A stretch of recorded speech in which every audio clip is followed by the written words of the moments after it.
This podcast is brought to you by Progressive Insurance. Whether you love true crime or comedy, celebrity interviews, or news, you call the shots on what's in your podcast queue. And guess what? Now you can call them on your auto insurance too, with the Name Your Price tool from Progressive. It works just the way it sounds.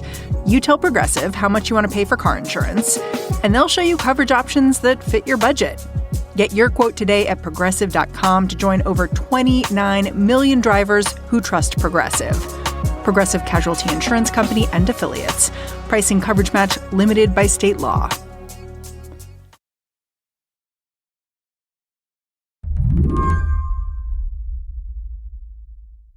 It's never been easy to cross the border between Mexico and Texas without documents by foot. But I called up Ben Wermund of the Houston Chronicle to explain why this journey has gotten more dangerous in just the last few months. Ben said, start with a river. In a border town like Eagle Pass, Texas, at certain spots, it's technically possible to wade across the Rio Grande, but people still drown in it. If you make it, you'll be greeted by a high-stakes obstacle course. First, there are big red buoys with netting underneath, sort of a floating border wall. Then there's the concertina wire. Once I hit the land, am I home free? No. If you arrive where the wire is, there's a lot of it, and you would have to find ways to crawl over it or crawl through it. I mean, in a lot of places you see shirts and jeans and clothes that have been sort of thrown over the wire to make it more crossable. There's fence that's up in a lot of places that you would have to get across. You'd have to then cross these ranches to make it to the highway, which is not too far, but you're not exactly there yet when you reach the banks.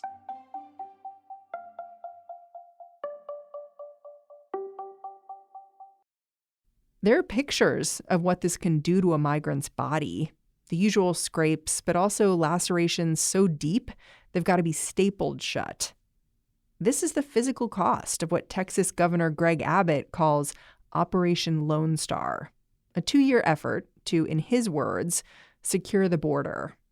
Ben recently uncovered an internal email from a state trooper who claims the governor's project is having disastrous consequences. Well, I mean, to him, he said that he thought they had crossed a line into the inhumane. And, you know, this was a long, detailed email that he wrote detailing what he saw in a week-long stretch while he was working down there. Break this down for you. This is the headline from our partners at the Houston Chronicle. Texas troopers told to push children into Rio Grande and deny water to migrants.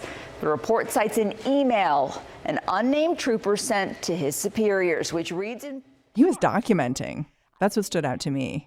Exactly. Me too. Yeah, he was being very careful, I think. And you could tell from reading the email, too, that he was taking this very seriously. I mean, he stressed several times, I'm a believer in Operation Lone Star. I just don't think what we're doing now is not right.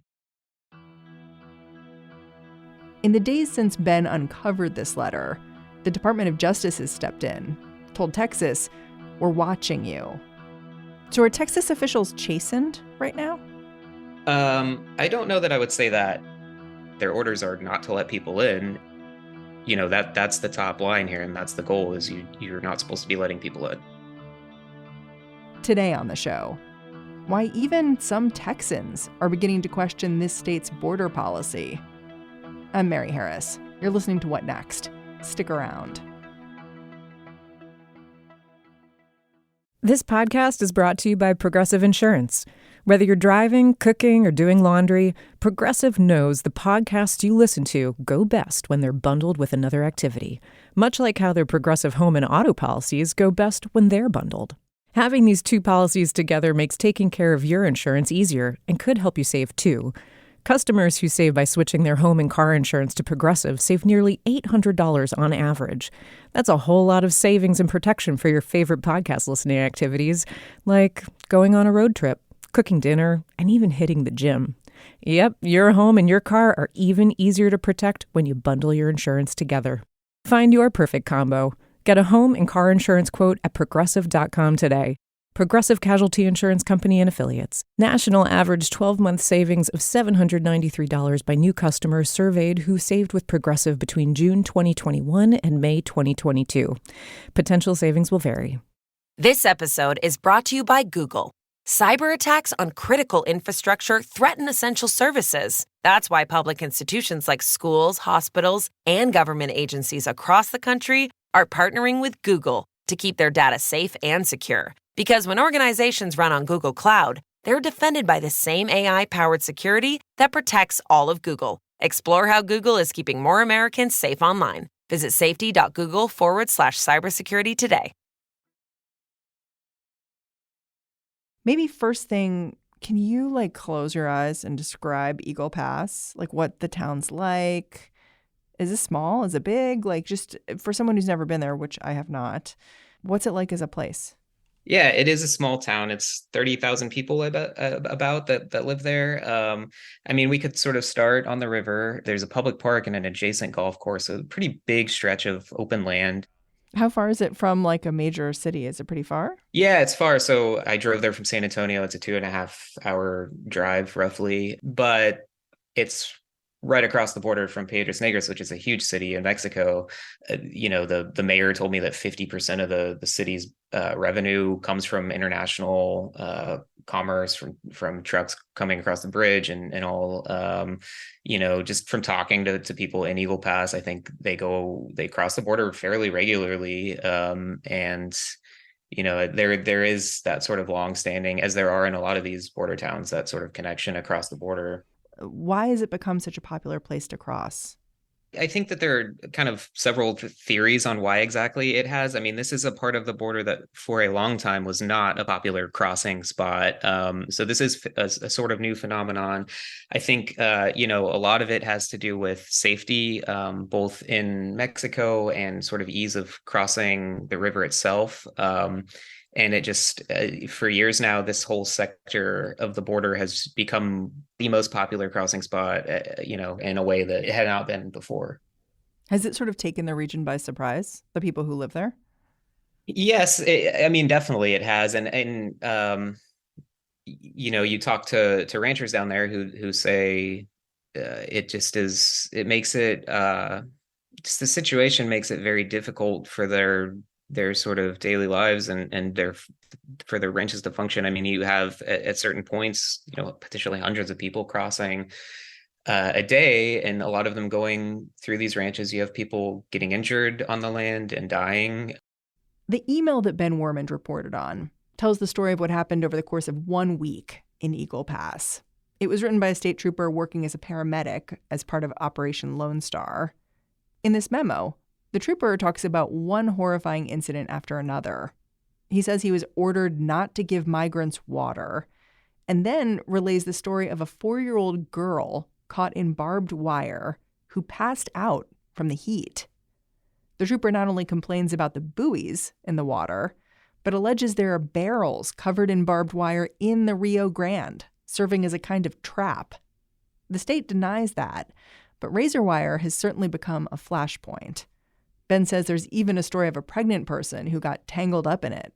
She was having a miscarriage. It described her, I believe, as being doubled over in obvious pain. There was the story about the father who cut his leg open, trying to free his child from what he described as a trap, one of those barrels wrapped in razor wire that his kid had been stuck on.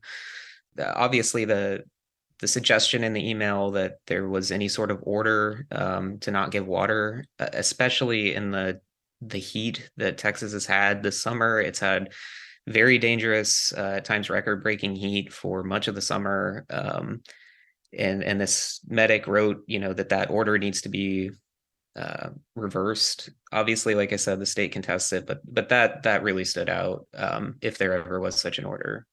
Can we talk about this allegation that the migrants are being pushed back into the water? This comes from a story that the paramedic tells. This is June 25th. Troopers came across a group of more than 100 people camped out along the fence at the border.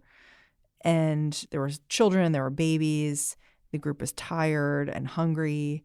And the troopers call their supervisors to basically say, what do we do? What happened then, according to this email? Right. According to the email, they were told to push them back, which the trooper wrote, they didn't believe was right. They ended up leaving and not doing it. And other troopers and National Guardsmen actually did end up letting them in and assisting them, I believe. The state has said that was a misunderstanding. They would never direct anybody to physically push anyone, especially children, and that they more meant just push them back, don't let them cross the wire, don't allow them in, essentially, not to physically push them. But it's sort of part of this broader idea of they cannot let them in, and that's their ultimate directive. And so if you've got a group of people that are, sitting on the riverbanks in potentially extreme heat, begging to be let in, and you're told to push them back, it's I guess it becomes semantics at that point, what that really means. Yeah. It sounds like so many of these border decisions are just being made by individual groups of troops calling individual supervisors and making one decision or another. And maybe that's the way it always is, but it does stand out to me. Well, and part of what is happening with this entire operation is that, these are Department of Public Safety troopers who are, a lot of them are not used to working on the border. They've been sort of rotated in and out of this assignment. What's their normal brief? So, I mean, a lot of them work, could work anywhere else in the state as they're state troopers. So they're, patrolling the highway or whatever they might be doing. And then they get sent down to this sort of unprecedented border operation. And that, the state has said that is part of why they think there's confusion over what these orders might mean. And, if somebody's working in Dallas, for example, and gets assigned to go down to Eagle Pass for however long, they might come in and not have the full context to really understand what some of these orders might mean. That's not really a great excuse, though. Just that, they're not experienced. To me, that kind of underlines one of the problems with this operation. Yeah, I mean, it definitely highlights sort of why this is such a different, or such a shift, I guess, in what, not only in border enforcement and border policy, but in what, this state agency is doing. So after detailing incident after incident like this, what did this trooper say they wanted? What did they want the government to do differently? Yeah, he detailed, some steps that he thought should be taken to sort of prevent injuries, especially around the wire, better lighting, better patrolling, sort of better communication to migrants that it's there. But obviously, he also, he called directly for reversing the no water directive and called for removing these barrel traps. He had some pretty direct suggestions for what needs to happen to make this a safer sort of environment. For this trooper in particular, his objections to what's happening at the border, they seem really deeply bound up in his sense of morality, right? Yeah, absolutely. I mean, he says directly, we need to operate it correctly in the eyes of God. We need to recognize these are people who are made in the image of God and need to be treated as such. He said he believes in the mission of Operation Lone Star, but it's crossed over into the inhumane here. So it definitely, yeah, I think he's pretty clear on why this is so troubling to him. So after all these allegations went public, how did the governor and the Department of Public Safety, how did all of them respond in Texas? Well, they've denied a lot of the harshest sort of allegations in here, the most extreme things. The no water directive, for instance, or pushing children into the Rio Grande. They say, these are misunderstandings. There's no such policies, but they have stood by the operation. They have, Abbott has stood by the use of this wire, which is really sort of at the center of a lot of this. they say that's because they now have the authority to essentially do whatever it takes to prevent bad things from happening on the border under a disaster declaration that the governor signed when this whole thing started. As a reporter, how much of the government response do you believe? I think that you can understand there are misunderstandings, right? Misunderstandings happen, choices of words change their meaning. But for instance, this trooper is so clear that there's a policy not to give migrants water. And that's one where the government has come back and said, no, absolutely not. That's not a policy. So when you hear that kind of disconnect, what do you make of it? Yeah, it's hard to square those two things. It seems like this trooper obviously thought there was an order. I mean, being down there and seeing a lot of this in action, seeing the razor wire. My colleague saw, the state say no to some people who were asking for water. It seems like troopers are told now at least to use their discretion. That's what a spokesperson told us. I mean, he even said they can't give water to everyone because it would encourage more to come. So, I think even if there wasn't a blanket, do not give anyone water, it seems like there is a lot of scrutiny over who gets it. And it, at this point, is really only children and people sort of suffering from heat exhaustion. Is there any sense that in the weeks since this email was sent, there have been more incidents like the ones that are detailed here? Is that happening? Do we know? Would we even know if it was happening? Yeah, it absolutely is happening. I mean, the week that followed, so between July 4th and July 13th, one of the emails that the state released includes I believe 8 different incidents of people being injured on the wire, having to be sent to hospitals to get staples or stitches. It included images of some of these injuries, and they look pretty rough. And so that was, just in the week after. From talking to the mayor in Eagle Pass, there is the hospital there. It's a small hospital, but it's been full of people who are suffering from injuries or heat exhaustion or whatever it might be. The fire chief told us that there are so many calls that from the border for heat exhaustion and related issues that they have devoted one of their 5 ambulances just to that. So clearly, I mean, there's a lot of this is still happening. The head of DPS called for a safety audit. They're at least taking these sort of steps, it seems, to figure out what they can do to prevent these types of injuries. But, they've also stood by it. And it does seem like the ultimate sort of mentality here is that this is a necessary thing that has to happen to keep these migrants from coming here. After the break, the federal government just signaled it's going to get involved at the border. Well, Texas's governor backed down.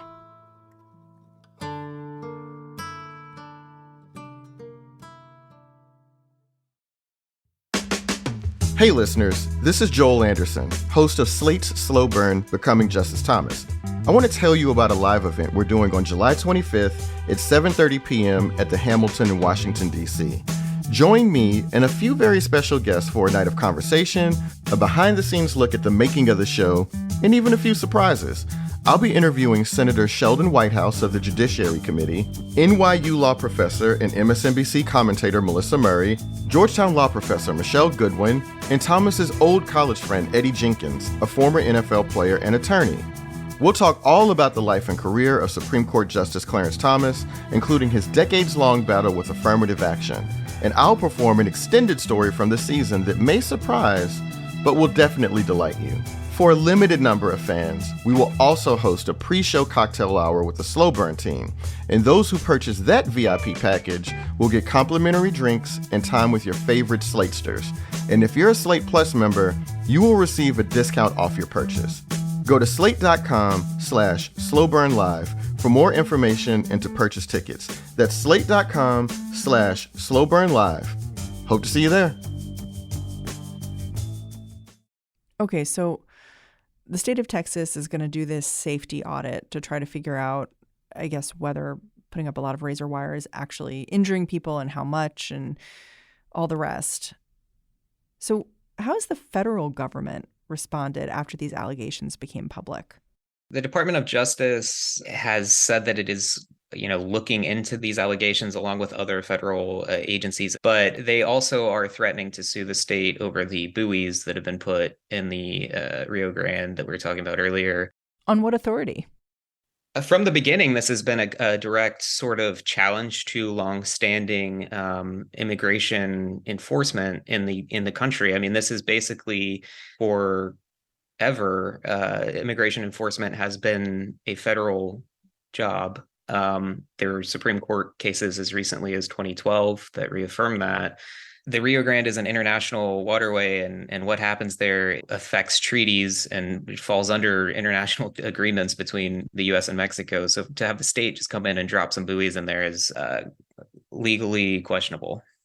What's Mexico saying about the whole international waters thing, the fact that these buoys are sitting there in the Rio Grande? Mexico is not happy about the buoys, for sure. It seems like it's headed for a lawsuit, and it's probably going to end up getting settled in some way in court. The Justice Department actually gave the state a deadline to get its buoys out of the river. The deadline was yesterday. But not only did the state ignore the request, Governor Greg Abbott signaled he was looking for a fight. He wrote on Twitter, "Mr. President, Texas will see you in court." This all raises this question to me, listening to the back and forth between the feds and the state government. Who controls the border? And if multiple agencies and institutions work together to control the border, theoretically, are they working together or are they disagreeing? And how does that play out?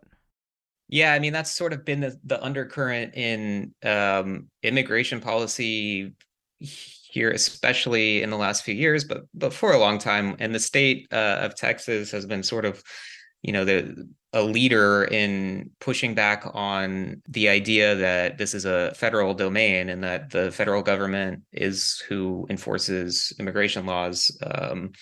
To the extent that that is leading to issues on the ground, we also were able to get a copy of an internal memo that Customs and Border Protection put out saying that this razor wire specifically was a major issue for them, was preventing Border Patrol agents from being able to do their job, from being able to reach at-risk migrants, and it actually said it's increasing the risk of drownings.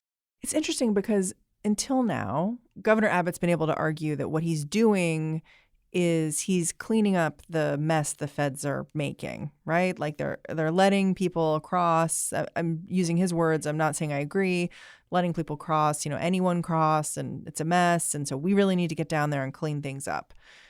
But it seems to me there's been a shift in the last month or two where if your hospitals are filled with injured people and people are drowning in the river, I don't know how long you can make that argument that you're cleaning things up when in reality people are getting hurt.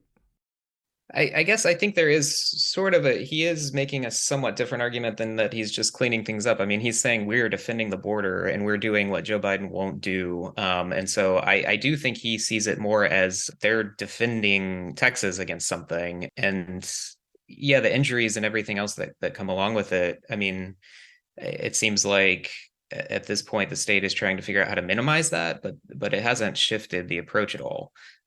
There's something else that stood out to me from your reporting, which was that the people who are complaining right now about what's going on at the border seem different than the people who have historically complained about the border. These aren't bleeding heart liberals.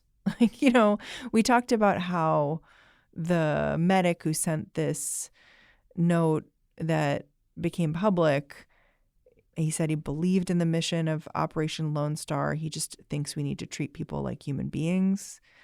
You also spoke to this pecan farmer at the border who said straight up, I'm a Republican, but this isn't working for me.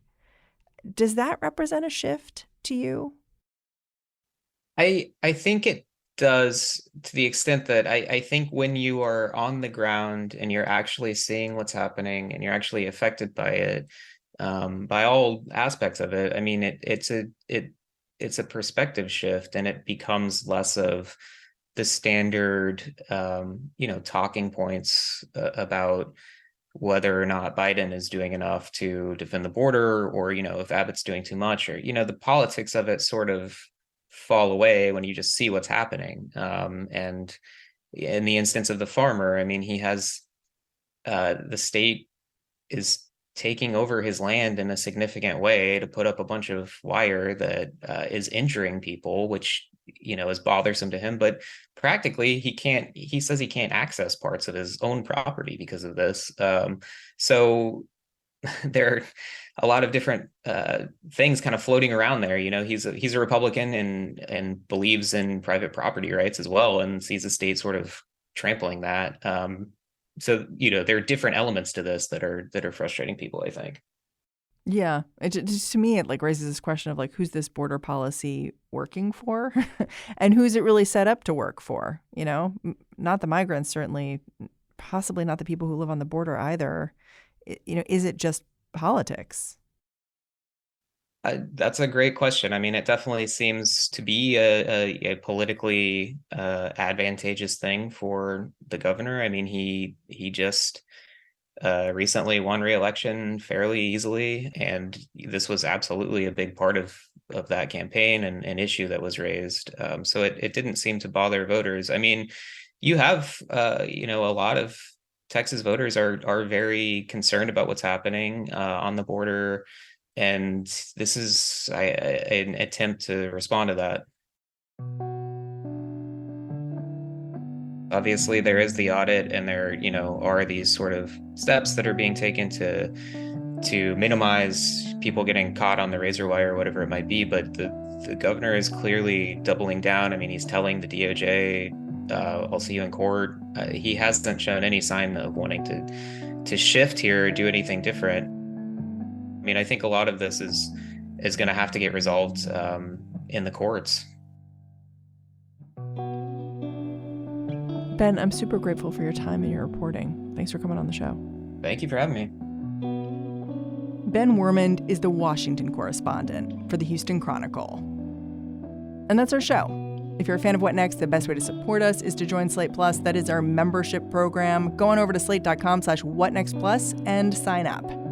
What Next is produced by Elena Schwartz, Rob Gunther, Anna Phillips, Paige Osburn, and Madeline Ducharme.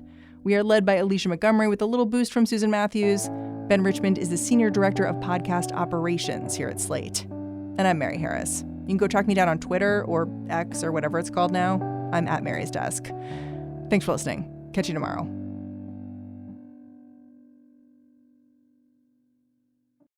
Macy's is committed to creating brighter futures for all. Throughout June, join Macy's in celebrating Pride Month by supporting the Trevor Project, whose mission is to provide life-saving suicide prevention services for LGBTQ young people. Just round up your next in-store purchase or donate online to the Trevor Project. Shop LGBTQ-owned brands and learn more by telling your smart speaker to open Macy's now.